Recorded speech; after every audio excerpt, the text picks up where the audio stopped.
माननीय विजयजी होले हे सुद्धा प्रभागातच राहतात. गेल्या 35 वर्षापासून ते सुद्धा भारतीय जनता पार्टीचं काम करतात आहे.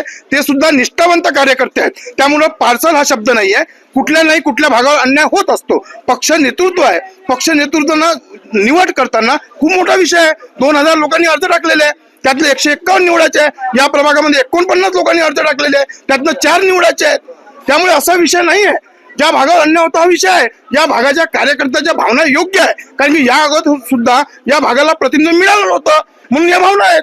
तुमच्या रूपानं इथं प्रतिनिधित्व भेटणार आहे ना. मी त्यांचा प्रतिनिधी आहे. पण नगरसेवक असलो तरी चालेल नसलो तरी चालेल पण कार्यकर्त्यांच्या भावना दुखावणार नाही याची गॅरंटी आहे. भारतीय जनता पार्टीच्या कार्यकर्त्याला आश्वासनाची गरज नाही. मुख्यमंत्री निष्ठावंत कार्यकर्त्याला आश्वासनाची गरज नसते. देवेंद्र फडणवीस यांची कुठे भेट आहे तुमची? नाही आता परिनिधींना माहित. परिनिधींना सांगितलं आहे की आपल्याला जायचं आहे आणि मी त्यांच्यासोबत चाललोय. कुठे भेट आहे? नागपूर का मुंबई? त्यांनाच माहित आहे कुठं नाही जात.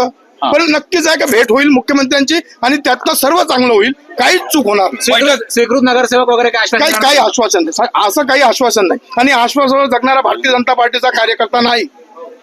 असा कार्यकर्ता जर असेल तर तो स्वार्थी झाला. स्वार्थी कार्यकर्ता भारतीय जनता पार्टीत नाहीये. पक्ष शिस्त मोडणारा कार्यकर्ता नाही. माझी विनंती आहे सर्व कार्यकर्त्यांना मला इथनं जाऊ द्यावं. मी माझ्या माननीय मुख्यमंत्र्यांची बैठक आहे. त्या बैठकीत जे काही होईल मी तुमच्याशी आल्यानंतर बोलतो.